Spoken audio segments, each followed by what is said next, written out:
শাসনে বাংলাদেশের অর্থনীতি প্রায় ধ্বংসপ্রাপ্ত হয়ে গিয়েছিল এবং শুধু অর্থনীতি নয়, একই সঙ্গে সমস্ত প্রতিষ্ঠানগুলো, গণতান্ত্রিক প্রতিষ্ঠানগুলো ধ্বংসপ্রাপ্ত হয়েছিল।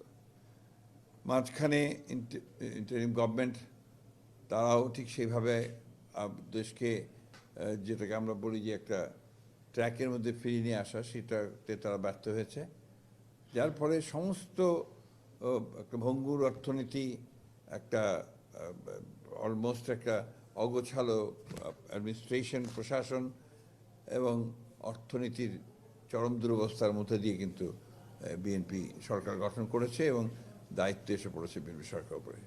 সেই ধারাবাহিকতায় বিএনপি আজকে আমাদের অর্থমন্ত্রী আমির খসরু সাহেব তিনি বাজেট পেশ করেছেন। এই বাজেটটাতে প্রতিফলিত হয়েছে যে সরকার কতটা আন্তরিক, দেশের অর্থনীতিকে তারা পুনর্বাসন করতে চায় এবং একই সঙ্গে একটা গতি ফিরিয়ে আনতে চায়। এর সবচেয়ে বড় দিক হচ্ছে, যেটা আমার কাছে মনে হয়েছে, যে সম্পূর্ণ একটা ক্রিয়েটিভ বাজেট বলবো আমি এটাকে। এর মধ্যে অনেক কতগুলো পদক্ষেপ নেওয়া হয়েছে যে পদক্ষেপগুলো আমরা কেউ চিন্তাও করতে পারে না। যেমন এখানে যে ফ্যামিলি কার্ড যেটা করা হয়েছে, এটা ফ্যামিলি কার্ডটা একটা বিশাল ব্যাপার এবং সেটা আগামী অর্থ বছরে প্রায় 41 লক্ষ মহিলার পরিবার প্রধান মহিলার হাতে এটাকে কার্ডটাকে তুলে দেওয়া হবে। সেখানে প্রায় ফ্যামিলি কার্ডে খরচ হবে, আমি আপনাদেরকে এক্সাক্ট বলি যে তাতে কতটা ব্যয় হবে।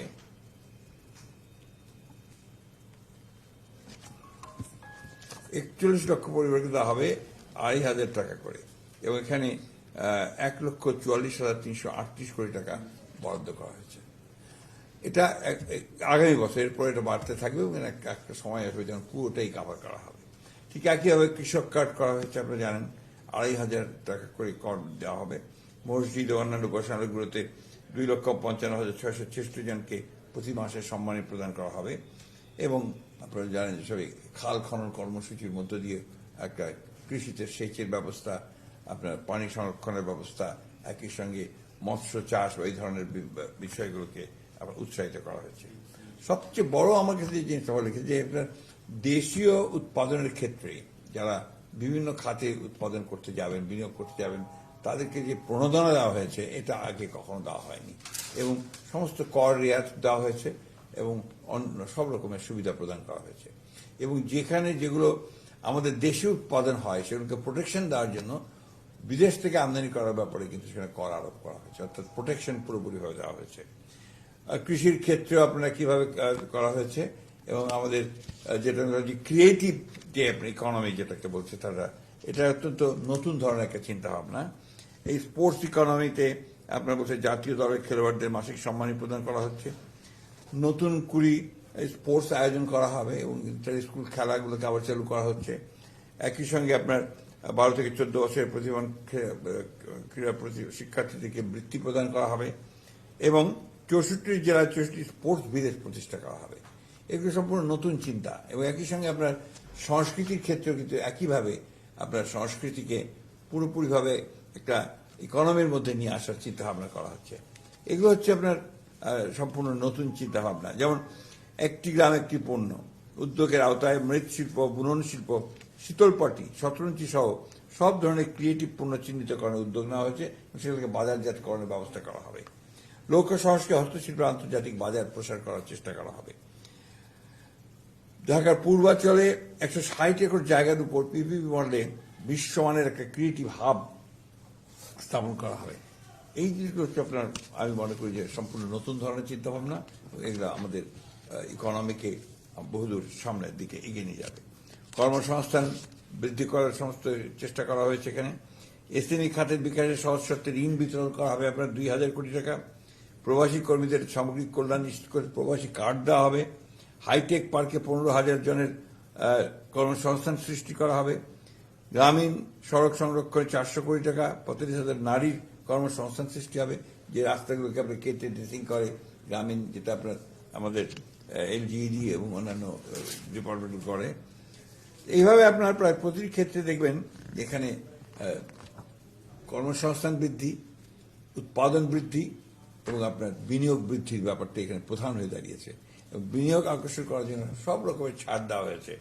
যে আইনগুলো করা হয়েছে তাতে করে আপনার যারা বাইরের দেশ থেকে বিনিয়োগ করতে আসবেন তারাও উপকৃত হবেন, যারা দেশে বিনিয়োগ করবেন তারাও উপকৃত হবেন। শিক্ষা খাতে এখানে আগে ছিল আপনার জিডিপির 1.39%, সেটাকে বৃদ্ধি করে 2% উন্নীত করা হয়েছে। স্বাস্থ্য খাতে আগে ছিল 0.58, সেটাকে এখন 1.01-এ উন্নীত করা হয়েছে এবং ব্যাপক পরিবর্তন আপনার স্বাস্থ্য খাতে নিয়ে আসা হচ্ছে। এই বিষয়গুলো কিন্তু অর্থনীতিকে অত্যন্ত দ্রুততার সঙ্গে একে আপনার সচল করবে এবং আমরা আশা করি যে খুব দ্রুত বাংলাদেশের অর্থনীতি আবার ঘুরে দাঁড়াবে।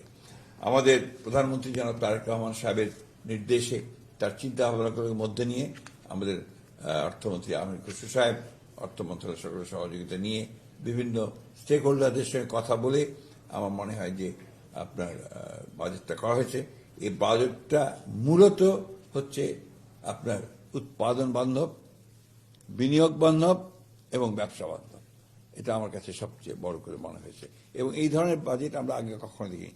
যে ছাড়গুলো দেওয়া হয়েছে, রেয়াত দিয়ে দেওয়া হয়েছে, আপনার এটা আমরা আগে কখনো এত ছাড় ট্যাক্সের মধ্যে আমরা দেখতে পাইনি, যেটা এবার আমরা দেখতে পাচ্ছি। অর্থাৎ দেশীয় আপনার শিল্পগুলোর কে প্রসারের জন্য এই সমস্ত ব্যবস্থা করা হয়েছে এবং আপনার হ্যাসেলস, কর দিতে গিয়ে যে হ্যাসেল, সেগুলোকে আপনার অনেকটা ঠিক করা হয়েছে এবং যেটাকে বলা হচ্ছে যে নিয়ন্ত্রণ কমিয়ে ফেলা হয়েছে। আপনার একটার পর একটা আইন টাইন যেহেতু নিয়ন্ত্রণ করা হতো, রেগুলেট করা হতো, ব্যবসায়ীরা কিন্তু এখানে ব্যবসা করতে স্বচ্ছন্দ্য বোধ করতো না, সেগুলোকে একেবারে তুলে দেওয়া হয়েছে এবং ব্যবসায়ীরা এখন স্বচ্ছন্দে ব্যবসা করতে পারবেন। তারা নিজেরাই কর পেমেন্ট করতে পারবেন, তারা নিজেরাই আপনার তাদের বিভিন্ন যে ইনফরমেশন দিয়ে সেটা করতে পারবেন, রিটার্ন দিতে পারবেন অত্যন্ত সহজভাবে। এগুলি আপনার আমার কাছে এই বাজেটে সবচেয়ে বেশি আপনার হাইলাইট করা হয়েছে। রাজস্ব বৃদ্ধি করার জন্য অনেকে বলবেন যে এত দিন রাজস্ব বৃদ্ধি হবে কি করে, কর নীতি ও কর ব্যবস্থা অনেকে পৃথকীকরণ করা হয়েছে এবং আপনার যে করদাতাদের এটা আপনার আয়তনটা, পরিধিটাকে অনেক বৃদ্ধি করা হচ্ছে, যার ফলে এখানে আপনার চালু হবে। কাস্টমসের পূর্ণাঙ্গ অটোমেশন হবে, স্বয়ংক্রিয় করার মাধ্যমে উৎসে কর যাচাইয়ের সময় কমিয়ে আনা হবে, জনবান্ধব কর প্রশাসন করার মাধ্যমে করের আওতা বৃদ্ধি করা হবে, রপ্তানির সমন্বয়ে সকল খাতকে কাস্টমস বন্ডের আওতায় শুল্কমুক্ত হবে কাঁচামাল উপকরণ আমদানির সুবিধা প্রদান করা হবে। এই জিনিসগুলো আপনার এই বাজেটের সবচেয়ে মূল জিনিস। আমি মনে করি যে এটা আপনার নিঃসন্দেহে এই বাজেট বাংলাদেশের অর্থনীতিতে একটা যুগান্তকারী বৈপ্লবিক পরিবর্তন আনতে সক্ষম হবে। ইনফ্লেশন আপনার কমিয়ে আনার চেষ্টা করা বলা হয়েছে। উৎপাদন যে বৃদ্ধি পায় আপনার ইনফ্লেশন এমনি কমে আসবে, এটাই হচ্ছে প্রধান কথা। সব সেকশনকে মাথায় রেখে এটা একটা বাজেটটা এবারকার যেটা হয়েছে এটা সকলকে আপনার সুবিধা প্রদান করবে। জি, থ্যাংক ইউ।